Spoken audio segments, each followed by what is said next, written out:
दोस्तों इस समय फ्रांस की राजधानी पेरिस के शाइन रिवर क्रूज में हूँ। और जैसा कि मैंने अपने पहले वीडियो में बहुत सारी चीज़ें आपको इस शाइन रिवर क्रूज के बारे में बताई हैं, उन्हीं की निरंतरता में क्रूज के दूसरे हिस्से का ये शाइन रिवर फ्रांस की एक जीवन रेखा तरह मानी गई है। पेरिस की जीवन रेखा और पेरिस के व्यापार और आर्थिक जीवन को नियंत्रित करने का काम शाइन रिवर के व्यापार ने किया है। इसका प्रमाण यह है कि अलग अलग शासकों के समय में यहाँ पर अलग अलग ब्रिजेस के निर्माण किए गए। जैसा कि मैंने आपको पहले वीडियो में बताया था कि हर ब्रिज अलग स्थापत्य शैली का निर्मित है। इसका मतलब यह है कि अलग अलग शासकों ने अपनी सुविधा और आवश्यकता को दृष्टिगत रखते हुए शाइन रिवर के आस पास अक्रॉस द रिवर ब्रिजेस का निर्माण किया ताकि यातायात और व्यापार की गतिविधियों को संचालित किया जा सके। कुछ और ब्रिजेस जो स्थापत्य की दृष्टि से बहुत महत्वपूर्ण है, उनमें मेरे पीछे ये जो ब्रिज आ रहा है इसको आप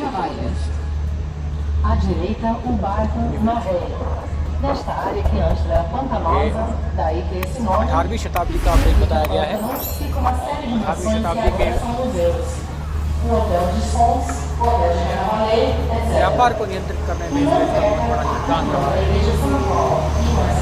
नेपोलियन बोनापार्ट ने जब पेरिस का रेनोवेशन करवाया तो उसने फ्रांस को चारों तरफ से पेरिस से जोड़ने का प्रयास किया। जल मार्ग और स्थल मार्ग के द्वारा उसने पेरिस को पूरे फ्रांस और पूरे यूरोप से जोड़ने का प्रयास किया। उसी की निरंतरता में शाइन रिवर पर अनेक ब्रिजेस का निर्माण करवाया गया जिससे कि यूरोप और पेरिस के बीच में संपर्क स्थापित किया जा सके। यूरोप के विभिन्न देशों से सड़क मार्ग से तो निरंतरता बनी हुई है, लेकिन जल मार्ग से निरंतरता का संपर्क औपनिवेशिक काल के पश्चात हुआ। यद्यपि मध्यकाल में भी राजाओं ने, यहाँ के शासकों ने बहुत सारे पुलों का या ब्रिजेस का निर्माण करवाया, लेकिन उसमें गति प्रदान की नेपोलियन बोनापार्ट ने। ये एक और ब्रिज देखिए, औपनिवेशिक काल यानी कि 18वीं शताब्दी के आसपास का ये ब्रिज।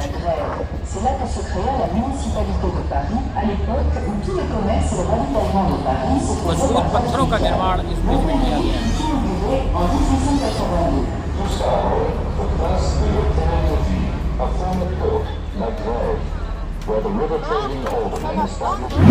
रिवर ट्रेडिंग फ्रांस में बहुत प्रचलित थी और उस रिवर ट्रेडिंग में और ज़्यादा गति प्रदान करने के लिए शाइन रिवर के माध्यम से व्यापार को गति प्रदान की और उसके आसपास यातायात सुचारू रूप से चलता रहे, इसलिए नौकायन को भी बढ़ावा दिया गया।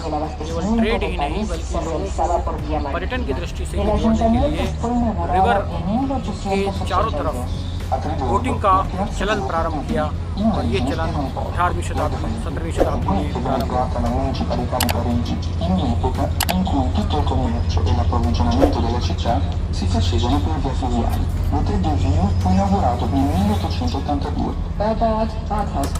Erstmals befand sich hier der Hafen La Grève. Hier ließ sich die Pariser Stadtverwaltung in unmittelbarer Nähe der Schiffsentlang als die gesamte Stadt noch über den Wasserweg versorgt wurde. Doch unmittelbar danach wurde es im Renaissance-Stil wieder erbaut und 1882 eingeweiht. À direita, a praça do Hotel do V. Porto antigamente, La Grève é onde os comerciantes antigos definiram Paris como uma cidade de fato. O Hotel de Ville foi queimado e ele foi reconstruído logo em seguida, inaugurado em 1882.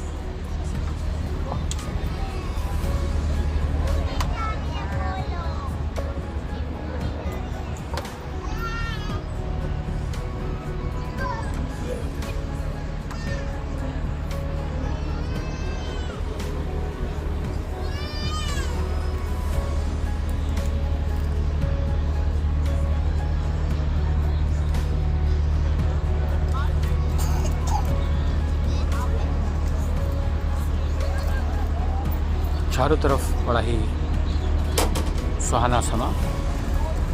अभी मेरी घड़ी में 6:05 हुआ है और आधा रास्ता तय कर लिया गया है।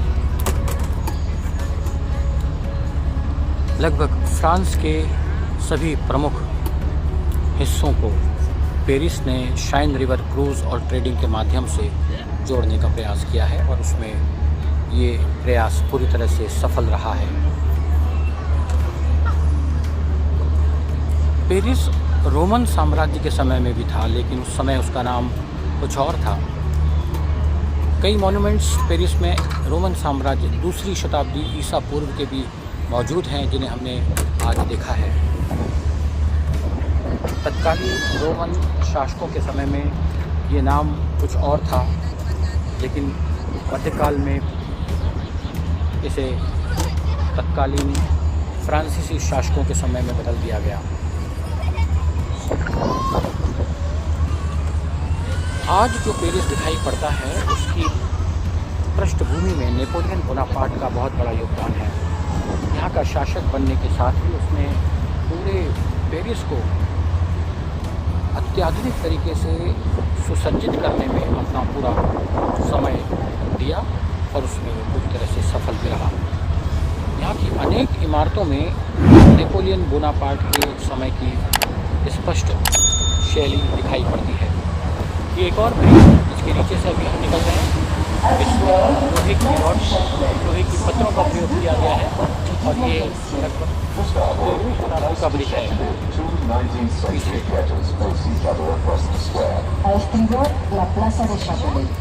पीछे जो इमारत है वो 18वीं और 19वीं शताब्दी के मध्य बनाई गई।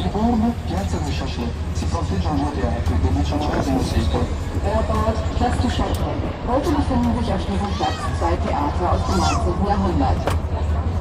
À direita, a Praça do Châtelet. Hoje, 2 teatros do século XIX estão lotados um do outro na mesma praça.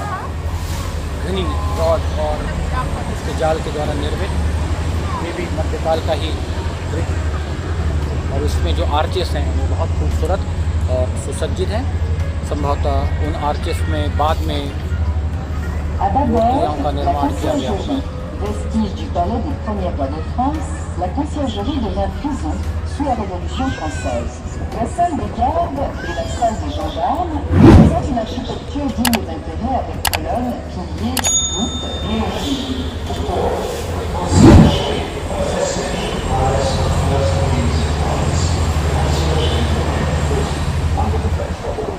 The architecture of the Salle des Gardes and the Salle des Gendarmes is very interesting, with its columns, pillars, vaults and rooms. Trigor, la conserjería.